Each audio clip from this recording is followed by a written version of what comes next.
In our discussion of personality, the second golden thread to personal achievement, we have talked about mental attitudes of positive thinking and about physical health through knowledge and care of the body. Now we come to the third element of personality, equal in importance to the other two. It is a strong will. How can you develop your willpower? If a man would move the world, he must first move himself. Is a saying as old as ancient Athens. True. But how does a man mobilize his will? Let us right here see where you are as you have followed my discussions up until now. You have four things going for you. 1, you have ambition. 2, you want to improve yourself. 3, you are willing to do something about it. 4, you know the way. So far, so good. But these 4 need number 5, the willpower to control, discipline, and manage yourself, so as to turn your impulses into a definite program to which you will hold yourself until you reach your goal. Let me at once make this clear. The willpower required to carry you through can be developed. What is the will? It is to all our other faculties what a commander-in-chief is to the other members of his staff. When we have consulted all of our senses and weighed all considerations in our minds, there comes the moment when we have to decide. It is the will which says, this is the decision. It gathers together the whole man and sets him into activity. The will is the man. The man is the will. The will is the whole man in action. This brings us to an important point.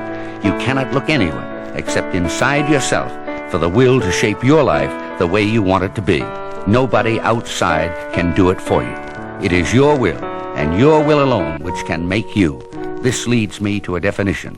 A man of will is a whole man concentrated on one achievement. You can develop such willpower by 3 stages: self-control, self-direction, and self-fulfillment. Self-control has 2 aspects: control of your thoughts, control of your temperament.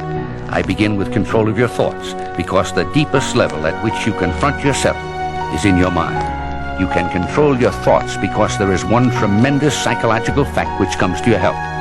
Your conscious mind can think only one thought at a time. Write that down and think it over. It is the master key to thought control. You can stand sentinel at the gate of your mind. Here are the 7 steps.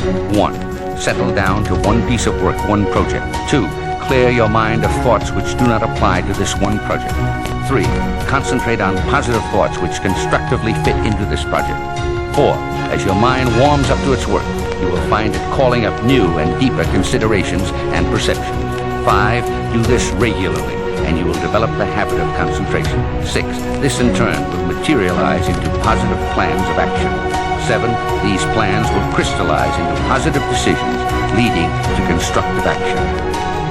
As you act, you will discover things about yourself. You may find that you are lazy, that you put things off, that you are moody, or that you do not handle people well. In other words, you will learn about your own temperament. The greatest way to control your temperamental difficulties is to act. When you take positive action, you will control your temperament and swing over to a positive attitude. If you get impatient with certain people, force yourself to act in a friendly way to them. Before you know it, you will be feeling friendly toward them. Remember that it is what you do that decides how you feel, not how you feel that determines what you do. Let your will dictate your action.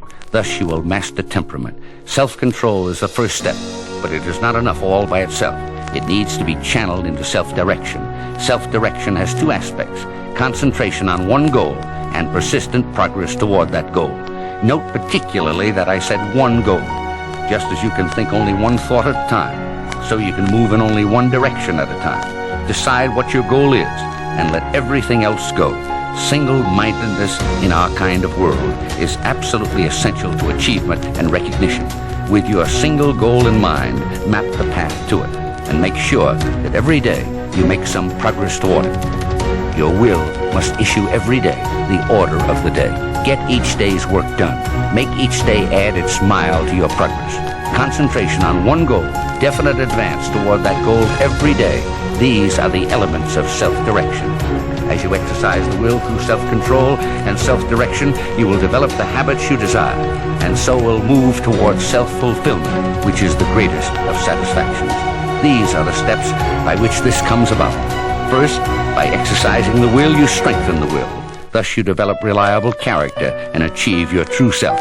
Second, this true self of yours will more and more express itself as it develops. It will gain confidence, take the initiative, and find its own original ways of meeting new and old situations.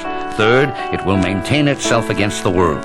You will dare to stand on your own feet, act on your own convictions, maintain your own dignity.